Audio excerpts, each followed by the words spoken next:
میں نے ابھی ایک ویڈیو لگائی تھی جنازے کے حوالے سے، تو اس کے اوپر کچھ سوالات آئے تھے، وہ سوالات پہلے ہم دیکھ لیتے ہیں۔ جنازے کے حوالے سے ایک بات تو ہم لوگوں نے سمجھ لی تھی کہ جنازے کا تعلق ایصال ثواب سے ہی ہے۔ وہ نماز جنازہ کو آپ نماز جنازہ کہیں، دعا کہیں، صلاۃ الجنازہ کہیں، یا کچھ بھی آپ نام لیں، میں نے یہ بیان کیا تھا کہ اس کی بنیاد کیا ہے کہ میرا کیا ہوا عمل کسی نہ کسی صورت میں اس مرنے والے کو فائدہ دے رہا ہے۔ یہ بنیادی نقطہ تھا، اور وہ آیت نمبر 134 کے ضمن میں نے اس مسئلے کو بیان کیا تھا، لہا ما کسبت وعلیہا ما اکتسبت۔ پھر دوسری بھی آیات ساتھ میں آ گئی تھیں کہ قرآن کے مختلف مقامات پر قرآن کس طریقے سے اس بات کو واضح کر رہا ہے اور دو ٹوک فیصلہ کر رہا ہے کہ انما تجزون ما کنتم تعملون، هل تجزون الا ما کنتم تعملون۔ یہ عربی زبان کے اندر جب انما تجزون آیا ہے اور هل تجزون، یہ والے جو اسلوب آتے ہیں، اس کے اندر تاکید کا ایک بلند پہلو موجود ہوتا ہے۔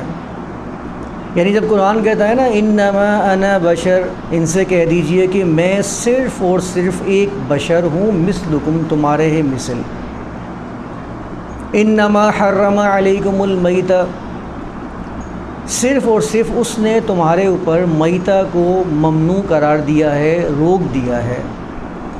تو انما کا جو طریقہ کار ہے، یہ تاکید کا ایک بلند ترین مقام ہے عربی زبان کے اعتبار سے، جس میں کسی بات کو مقید کر دیا جاتا ہے کہ یہ چیز بس ایسے ہی ہے، اس کے علاوہ کچھ نہیں ہے۔ جیسے میں نے کہا نا انما انا بشر، میں صرف اور صرف بشر ہی ہوں، مثلکم، یعنی کہ بشر کی حیثیت کو واضح کر دیا۔ اسی طرح هل تجزون الا ما کنتم تعملون، یہ بھی ایک پہلو ہے قرآن کا۔ پہلے سوال کرتا ہے اور سوال کرنے کے بعد میں ایکسیپشن بیان کرتا ہے، تاکید اس سے زیادہ نہیں ہو سکتی عربی زبان کے اندر۔ وما خلقت الجن والانس الا لیعبدون، ایک پہلو ہم پہلے بھی سمجھ چکے ہیں کہ پہلے نفی بیان کی ہے، میں نے تخلیق نہیں کیا انس اور جن کو الا، مگر، یہ بھی ایک پہلو ہوتا ہے۔ یعنی کہ اس طریقے سے قرآن نے یا عربی زبان کے اندر تاکید کے پہلو استعمال کیے جاتے ہیں۔ اب اتنی تاکید کے باوجود ہمارے ذہنوں میں یہ بیٹھا ہوا ہے، اور میں کئی مرتبہ 134 کی ضمن میں اس بات کو دہرا رہا ہوں بار بار کہ لہا ما کسبت وَلَكُمْ مَا کسبتم، اور اس جیسی دوسری آیات کو دیکھا جائے تو یہ بات بالکل واضح ہے۔ یعنی اگر یہ نظریہ ہمارے پاس نہیں ہوتا تو ہم یقینی طور پر یہ سمجھتے کہ ہاں، یہ تو اس میں تو کسی بھی قسم کا دو بندوں کا بھی اختلاف نہیں ہونا چاہیے، کہ قرآن اتنے واضح اور تاکیدی اسلوب میں بیان کر رہا ہے کہ تمہیں صرف اور صرف انما تجزون ما کنتم تعملون، بدلہ دیا جائے گا جو تم عمل کیا کرتے تھے۔ هل تجزون الا بما کنتم تعملون، تمہیں کیا دیا جائے گا، تمہیں کیا بدلہ دیا جائے گا سوائے اس کے جو تم عمل کیا کرتے تھے۔ یہ سوالیہ اسلوب بھی بالکل واضح ہے۔ تو میں نے ابھی جو جنازے کے حوالے سے ویڈیو اپلوڈ کی تھی، تو سوالات لوگوں نے کیے ہیں۔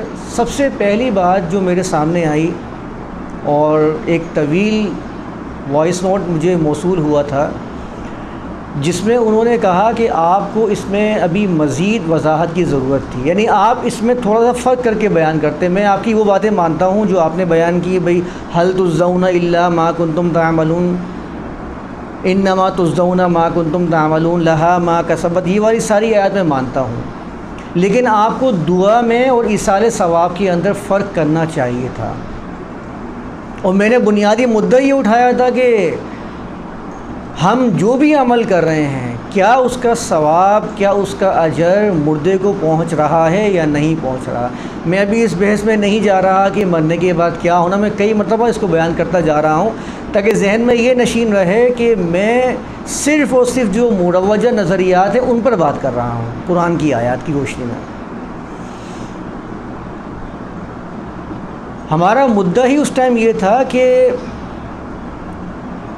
ہم جو عمل کرتے ہیں کیا اس کا اجر پہنچتا ہے یا نہیں پہنچتا، مردہ کو اور زندہ کو، یہ دونوں باتیں میں لے کے چلا تھا۔ میں نے کیا کہا تھا کہ میں یہاں بیٹھا ہوا ہوں، میں آپ کے سامنے کچھ بیان کر رہا ہوں، میرے پاس کسی آیت کا یا قرآن کی بہت ساری آیات کا اگر فہم موجود ہے، میں یہ نہیں کر سکتا کہ میں یہاں بیٹھے بیٹھے آپ کو فہم دے دوں، ایصال کر دوں، یہ نہیں ہو سکتا ہے، ممکن ہی نہیں ہے۔ تو دنیاوی معاملات کے اندر زندوں کا معاملہ سامنے آ گیا تھا، مردوں کے بارے میں نے بیان کر دیا تھا کہ میرا کوئی عمل کسی کو فائدہ نہیں دے سکتا۔ اب انہوں نے مجھ سے یہ سوال کیا کہ آپ کو دعا اور ایصال کے درمیان میں فرق کرنا چاہیے تھا، تو دعا کر کے بھی تو ایصال ہی کیا جا رہا ہوتا ہے، کیا جا رہا ہوتا ہے۔ یہ دعا ایک عمل ہی ہے جس کو نیک ہی سمجھا جاتا ہے، ایک عبادت ہی سمجھا جاتا ہے، اور یہ گمان کیا جاتا ہے کہ یہ جو میں نے دعا کی ہے اس کا کوئی نہ کوئی معاملہ اس مردے کے ساتھ وصل ہو رہا ہے، ایصال ہو رہا ہے، اسی کو ایصال کہتے ہیں۔ آپ اس میں دعا کو لے آئیے، آپ اس میں صلات کو لے آئیے، اس کو نماز کہتے ہیں ہمارے ہاں، آپ اس میں درود کے الفاظ شامل کر دیجئے، آپ جو بھی عمل کرنا چاہ رہے ہیں، قرآن پڑھ کے آپ بخشنا چاہ رہے ہیں، کوئی تسبیحات کر کے بخشنا چاہ رہے ہیں، وہ ساری کی ساری چیزیں ایصال کے اندر ہی آتی ہیں۔ بنیادی مدعا کیا تھا؟ ایصال کا رد ہو گیا، آپ دعا لے لیجئے یا کوئی بھی الفاظ استعمال کر لیجئے، اس کا رد اس کے اندر موجود ہی ہے۔ پھر انہوں نے کچھ آیات بھی مجھے کوٹ کی تھیں کہ دیکھیں اب آپ نے یہ بات کہہ دی ہے تو قرآن کے اندر تو دعا کے بہت سارے الفاظ آئے ہیں، قرآن کے اندر تو یہ بھی آیا ہے کہ لوگ مردوں کے لیے دعا کرتے رہے ہیں۔ قرآن کے اندر اللہ کے رسول کے بارے میں فرمایا ما کان للنبی والذین آمنوا ان یستغفروا للمشرکین، نبی کے لیے اور ایمان والوں کے لیے ہے ہی نہیں کہ وہ استغفار کریں مشرکوں کے لیے۔ تو ان کا مدعا یہ تھا کہ جب نبی کے لیے کہہ دیا، مومنین کے لیے کہہ دیا کہ استغفار آپ نہیں کریں گے، تو اس کا مطلب یہ ہے کہ مومنین کے لیے استغفار رسول کا کچھ نہ کچھ تو فائدہ دیتا ہے نا، جبھی تو اللہ نے مشرکین کے لیے استغفار سے منع فرما دیا۔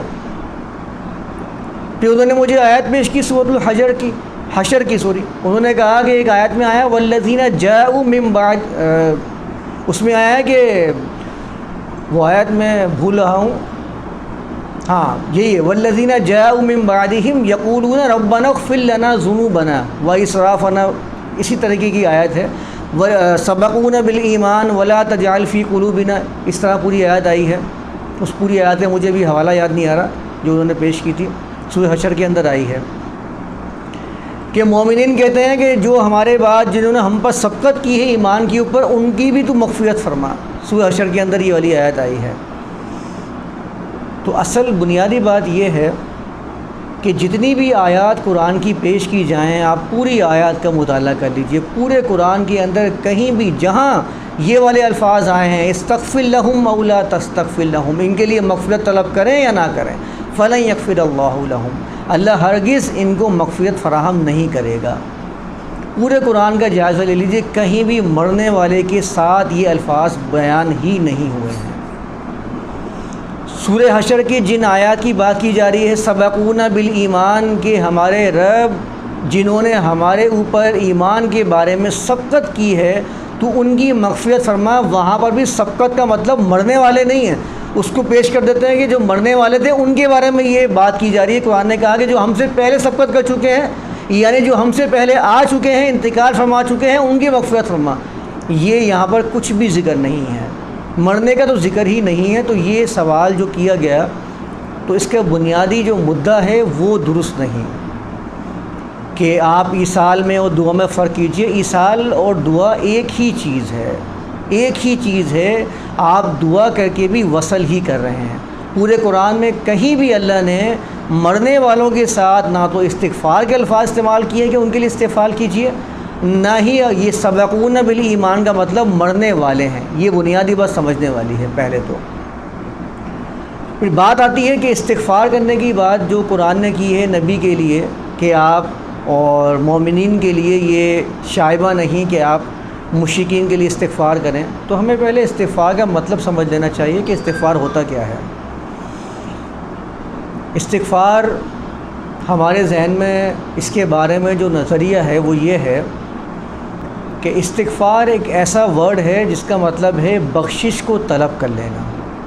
یعنی میں اللہ سے بخشش طلب کر رہا ہوں، مجھ سے اگر کوئی گناہ ہو گیا ہے، کوئی جرم ہو گیا ہے، تو اب میں نے کیا کرنا ہے، میں نے استغفر اللہ ربی من کل ذنب واتوب الیہ والی تسبیح پڑھنی ہے، 100 بار پڑھنی ہے، دن میں 3 مرتبہ پڑھوں گا تو وہ روایت آئی ہے نا کہ جس نے دن میں 100 مرتبہ یا جتنی مرتبہ یہ تسبیح پڑھ لی اس کے گناہوں کو معاف کر دیا جائے گا، بخش دیا جائے گا۔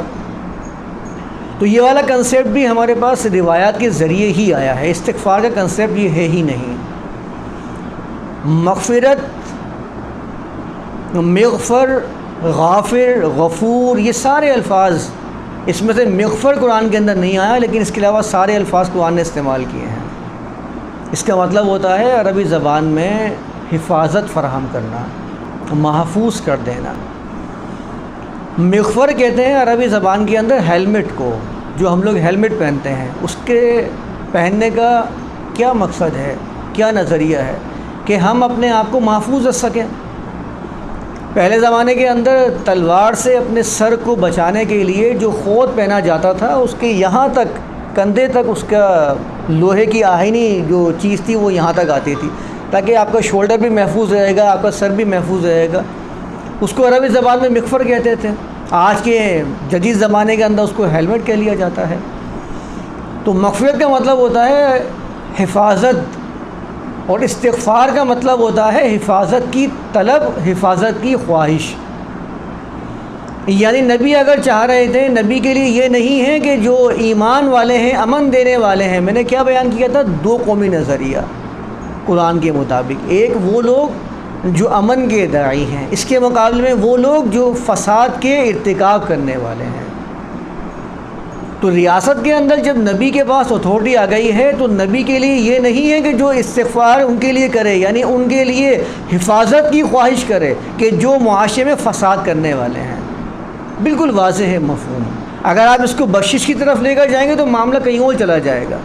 اس کو اگر حقیقت پر رکھیں گے، کیونکہ قرآن حقیقت کی بات کرتا ہے، اس کو اگر حقیقت پر رکھیں گے کہ نبی اور مومنین جو امن کے داعی ہیں، ان کے لیے یہ شائبہ ہی نہیں ہے کہ فسادیوں کو پروٹوکول دیں، یہ فسادیوں کو حفاظت فراہم کریں۔